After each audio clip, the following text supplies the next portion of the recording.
Canada's Public Safety Minister defends letters supporting man deemed terror group member. By staff writer, July 21, 2025. Canada's Public Safety Minister Gary Anand is under public and political scrutiny after media reports revealed that he wrote letters of support for a Sri Lankan national whose application for permanent residency in Canada had been denied due to alleged ties to the Liberation Tigers of Tamil Eelam (LTTE), a group listed as a terrorist organization by Canada. The letters, written while Anand Dasangari was a Member of Parliament (MP) prior to his cabinet appointment, have reignited national debate about political intervention in immigration cases involving national security concerns. Background: the case of Sentharan Selvakumaran.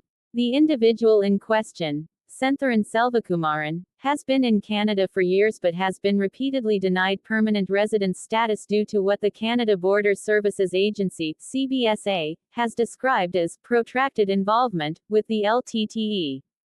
The LTTE, also known as the Tamil Tigers, was involved in a long and bloody civil war in Sri Lanka and has been listed as a terrorist entity in Canada since 2006. CBSA alleges Selvakumaran was a key fundraiser and organizer connected to the group. Multiple court rulings have supported the government's decision to deny his immigration requests on grounds of national security. Despite these rulings, Anand Dasangari, in his previous role as a Liberal MP, wrote 2 letters to immigration authorities, one in 2016 and another in July 2023, supporting Selvakumaran's application for permanent residency. In his 2023 letter, Anand Dasangari reportedly called the continued rejection of the application cruel and inhumane, highlighting the man's Canadian wife and child. He argued that the family was suffering due to the lack of status and requested reconsideration from Immigration, Refugees and Citizenship Canada (IRCC). Minister's defense. After the issue came to light through a media investigation, Anand Dasangari responded by defending his past actions, stating that his intervention was part of the routine work MPs perform on behalf of their constituents. He emphasized that he handled hundreds of immigration files annually in his former role. He also made it clear that since his appointment to cabinet as Public Safety Minister in July 2023, he has not written any letters related to immigration cases and instructed his office to refrain from such actions. "I have always been committed to upholding the highest ethical standards in public office," said Anand Dasangari in a public statement. "Upon becoming a cabinet minister, I ceased all personal interventions in individual immigration files." He added, "As a Tamil Canadian, I understand the pain and history many in our community carry. But I unequivocally denounce terrorism in all its forms, including the actions of the LTTE."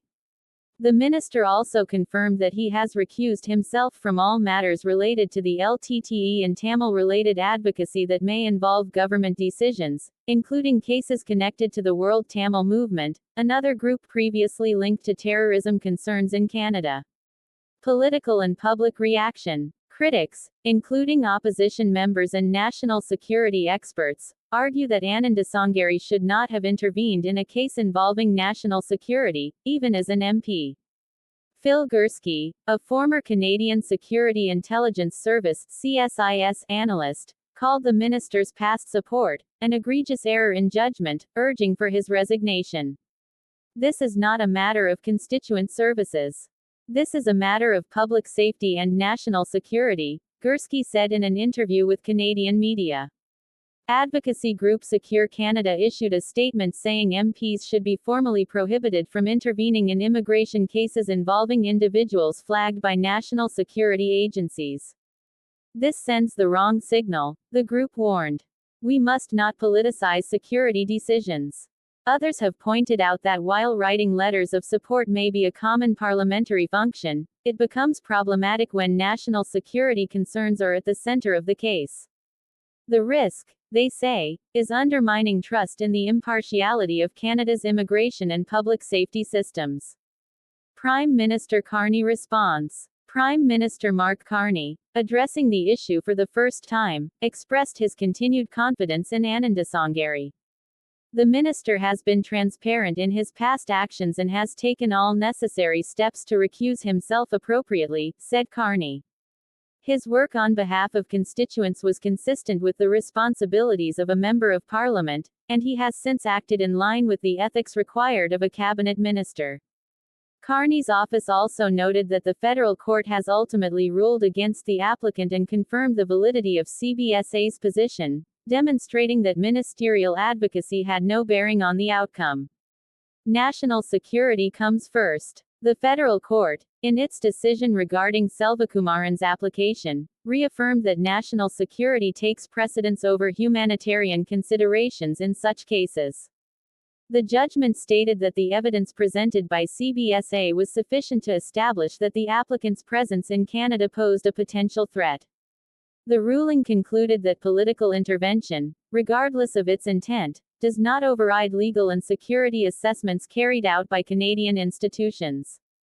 Broader implications. The controversy has opened up wider debate around the ethics of MP involvement in immigration files, particularly those involving flagged individuals. Some experts are calling for legislative reform that would create a clearer separation between political advocacy and sensitive legal processes.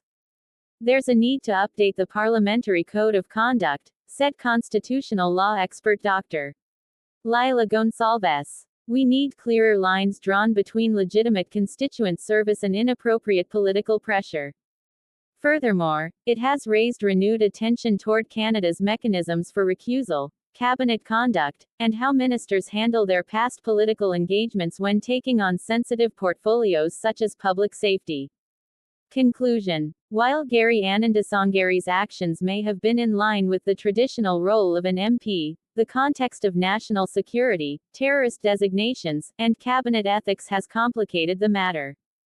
Though the minister has since taken steps to distance himself from such files, and the courts have upheld CBSA's decisions, critics argue that the issue reflects a larger need for reform and stricter guidelines.